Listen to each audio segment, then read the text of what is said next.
My name is Alexandra Voss, and I used to believe family meant unconditional support. That illusion shattered the night my brother Marcus threw me out of the family estate after I refused to sign away my inheritance to cover his gambling debts. What I didn't realize then was that being cut off wasn't the end, it was just the beginning of something darker. They didn't just want me gone, they rewrote history, made me the villain, and emptied every account with my name on it. The question that kept me awake at night: how far will your blood relatives go to protect their secrets before you finally fight back? The Voss mansion always smelled like expensive leather and old money.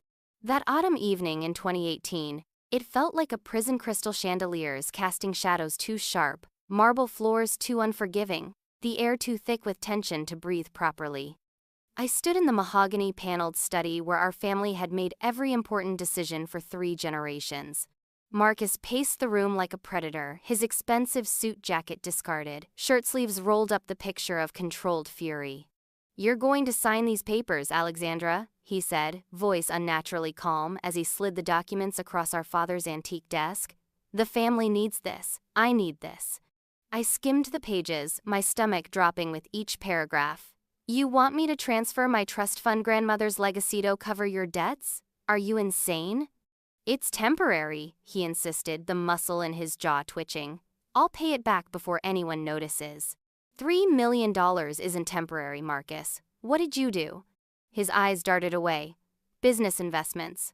High-stakes opportunities.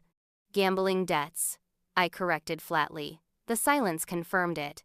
Marcus slammed his fist on the desk, making the crystal paperweight jump.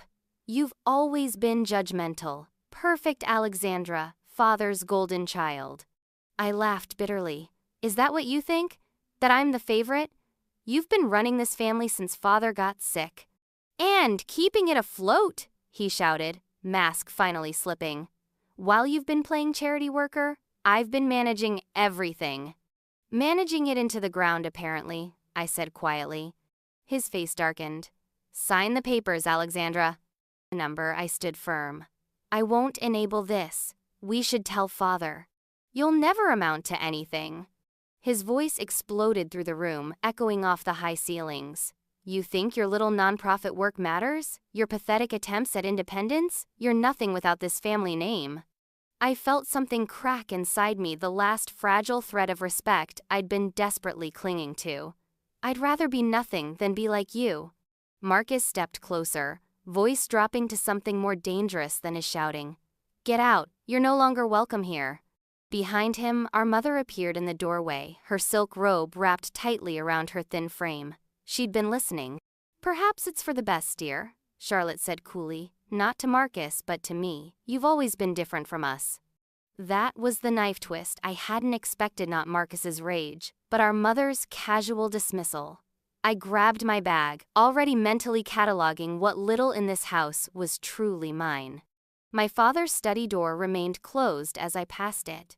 He was too medicated to hear the commotion, too far gone to intervene. I paused anyway, hand hovering over the doorknob, then continued down the hall. He hadn't protected me in 40 years. Why would tonight be different? At the grand entry door, Marcus called out, "When you've come to your senses, you know where to find us. But don't wait too long, Evan. Father's patience has limits." I didn't look back. The heavy door closed behind me with a definitive thud, and the cool night air hit my face like reality setting in. I walked to my car, the gravel driveway crunching beneath my heels, the mansion's security lights casting long shadows across the manicured grounds. I thought that was rock bottom. I was wrong. That was just the warm-up for what came next.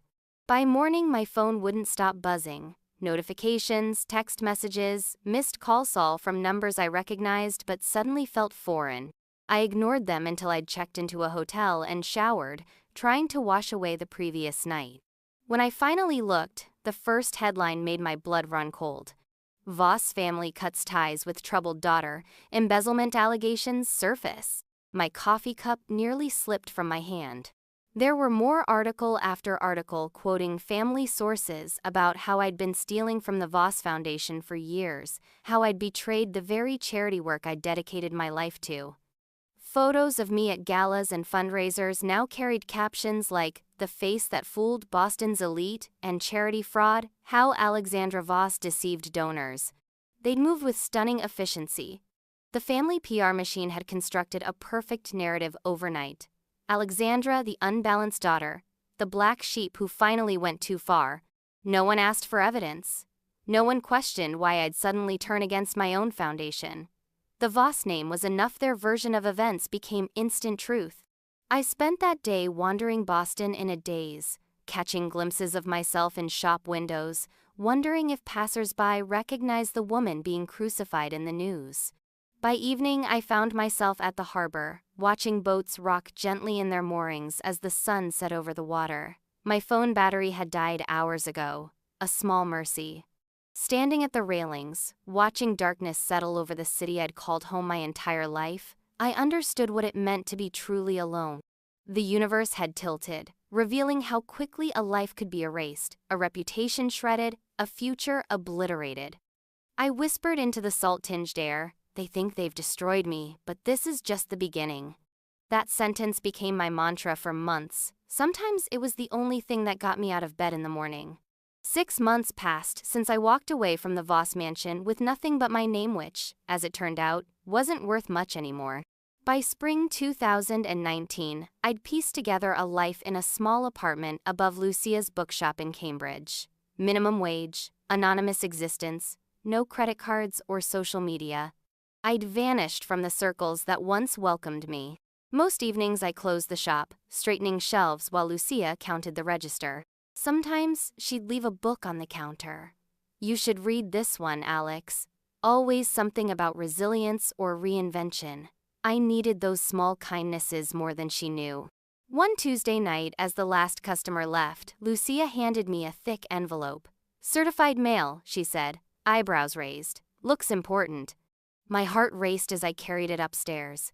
Seated at my tiny kitchen table, I carefully opened it, my hands trembling slightly. The letterhead made my stomach clench.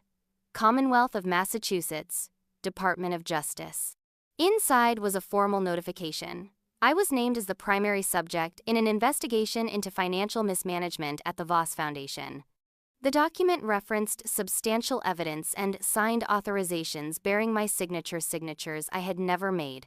Attached were copies of transfer authorizations, all with my forged signature, moving foundation money into offshore accounts. They hadn't just smeared my name in the press, they'd constructed an elaborate paper trail, making me the fall person for what appeared to be years of systematic theft. I sat motionless, the pages spread before me, as pieces clicked into place. Marcus's financial troubles weren't just gambling debt she'd been embezzling from our family's foundation for years. When I refused to sign over my inheritance, I became a liability. Now I was the perfect scapegoat. I didn't sleep that night. Or the next. By the third day of running on coffee and fear, I called the only person I thought might still listen, Elias Reed, my father's former legal advisor who had retired 2 years earlier. We met at a quiet diner outside the city. Elias looked older than I remembered, but his eyes were sharp as ever. I spread the documents before him, keeping my voice steady as I explained everything. When I finished, he removed his glasses, polishing them slowly. "They've built quite a case against you, Alexandra." "It's fabricated," I insisted.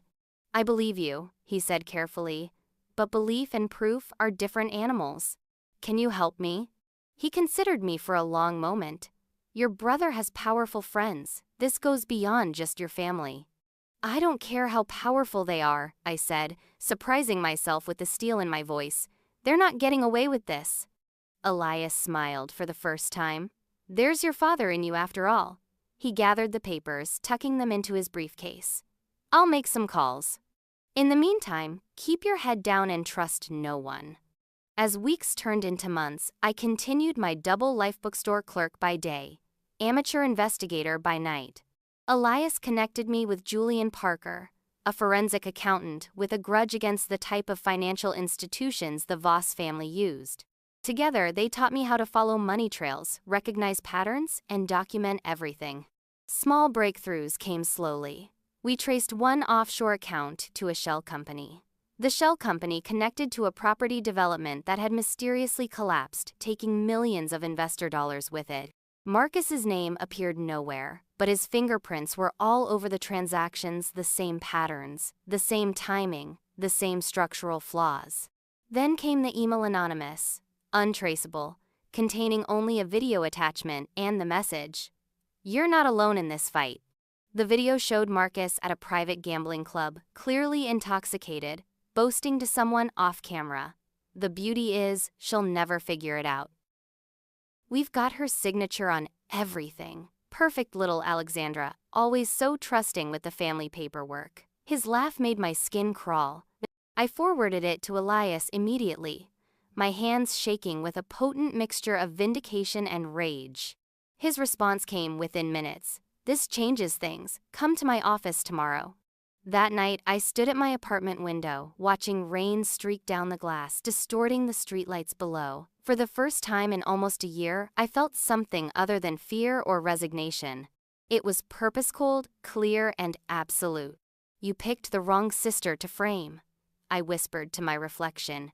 The plan Elias outlined was meticulous, requiring patience and precision.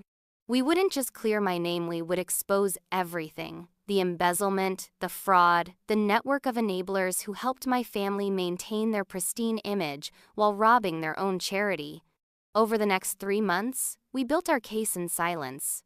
Julian created financial timelines documenting every suspicious transaction.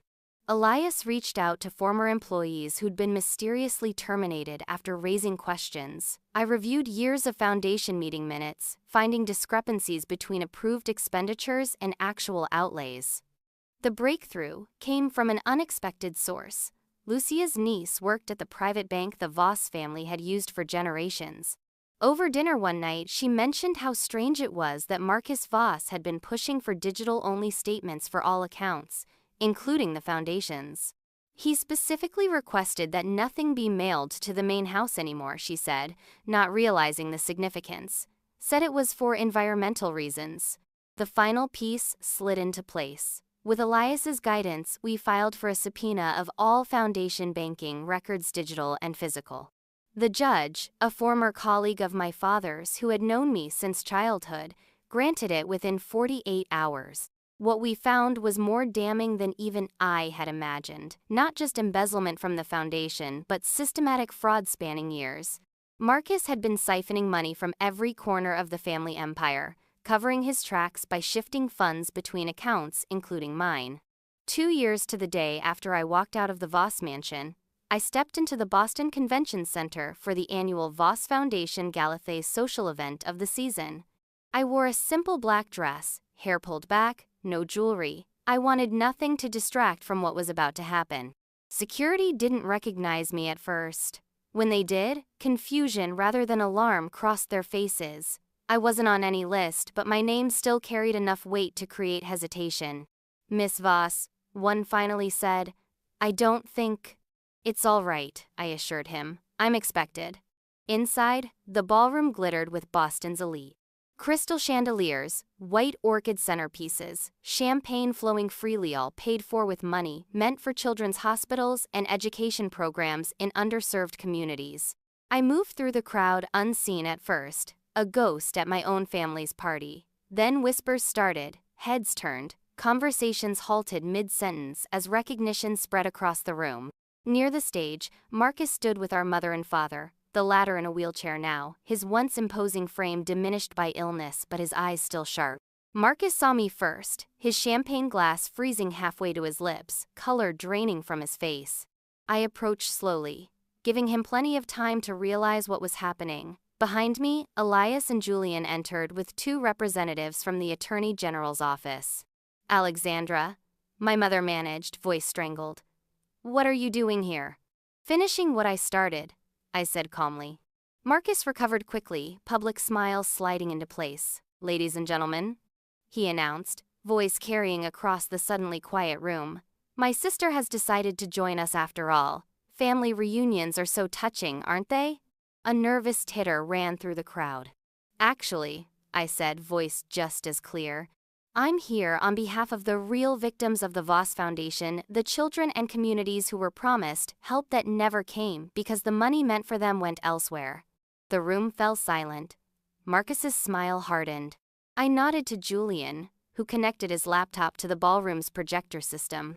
The foundation's logo disappeared from the screen behind the stage, replaced by financial records, transfer authorizations, and finally, the damning video of Marcus himself. 2 years ago, I continued as the evidence mounted on the screen, I was accused of embezzling from this foundation. Tonight, I'm setting the record straight. The Attorney General's representatives moved forward as I spoke, approaching Marcus with swift efficiency. His face contorted from controlled charm to ugly rage in seconds. "You ungrateful bitch," he hissed, loud enough for those nearby to hear. "After everything we did for you." "What exactly did you do for me, Marcus? Frame me? Forge my signature? Steal my inheritance while destroying my reputation?" Our father's voice cut through the tension, weaker than I remembered but commanding still. "Enough." His eyes, clouded with medication but lucid, moved between us. "Is this true, Marcus?" For the first time, I saw my brother falter. "Father, she's manipulating." "Answer me," our father demanded.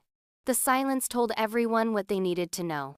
As the officers led Marcus away, our mother collapsed into a nearby chair, her perfect facade crumbling. My father's gaze found mine across the chaos of the room, not apologetic. Not exactly, but perhaps something close to recognition. I stepped to the microphone, addressing the stunned crowd one final time. The Voss Foundation will be restructured under new leadership with complete transparency and accountability. Those who were complicit will face consequences. Those who were deceived have my deepest apologies. As I walked out of the ballroom, shoulders back, head high, I felt dozens of eyes following me, some filled with shock, others with newfound respect, many with the uncomfortable realization that they had believed lies about me without question. Outside, the night air was crisp with early autumn, the same season I'd been cast out 2 years before. Elias joined me on the steps of the convention center. "You did it," he said simply. I watched as police lights flashed against the building's glass facade. "No," I corrected him. "We did it." In the weeks that followed, Boston couldn't stop talking about the Voss scandal. Marcus faced multiple charges of fraud, embezzlement, and money laundering. My mother retreated to our summer home in Maine, reputation in tatters. My father, to everyone's surprise, cooperated fully with investigators, claiming he'd been kept in the dark during his illness. I declined all interview requests and refused book deals. This wasn't about publicity or revenge, it was about justice and reclaiming my name. 6 months after the gala, I reopened the restructured Voss Foundation with a new board of directors, professionals with impeccable credentials and no family ties. I kept my position at Lucia's bookstore, finding unexpected peace in the rhythm of ordinary work and the honesty of earning every dollar. One rainy afternoon, a familiar town car pulled up outside the shop. My father's nurse helped him into his wheelchair and under an umbrella before wheeling him inside. He looked smaller than I remembered, mortality finally catching up to the man who once seemed invincible. Lucia tactfully disappeared into the back room as he approached the counter where I stood. "Alexandra," he said formally. "Father." He cleared his throat, discomfort evident in every line of his face. "The doctors say I have perhaps 6 months." I nodded, unsure what he wanted from me. "I'd like to know my daughter before I go," he continued, eyes meeting mine directly. "The real one and not the version your mother and I tried to shape all these years." It wasn't an apology. Richard Voss didn't apologize, but it was something in acknowledgement, perhaps even respect. "Coffee," I offered, gesturing to the small table by the window. "I get a break in 5 minutes." A faint smile touched his lips. "I'd like that."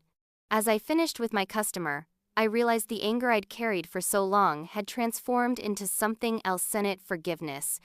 Exactly, but a kind of liberation. They hadn't broken me. They'd forced me to discover my true strength.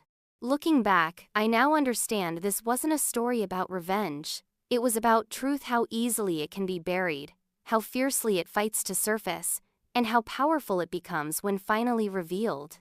If you've ever been silenced, if you've ever been made to doubt your own reality, let me tell you what I wish someone had told me. Your truth matters. It may take time, it may require help, but eventually, light finds its way through every crack. So here's my question for you. Have you ever had to stand alone against those who should have protected you? How did you find the courage to speak your truth? Tell me in the comments. I want to hear your story. And if this video resonated with you, if it made you examine your own family dynamics or inspired you to stand up for yourself, drop a heart in the comments. Let me know where you're watching from. Because the most important lesson I learned through all of this? Sometimes family isn't defined by blood, it's defined by those who stand beside you when the truth becomes too heavy to carry alone.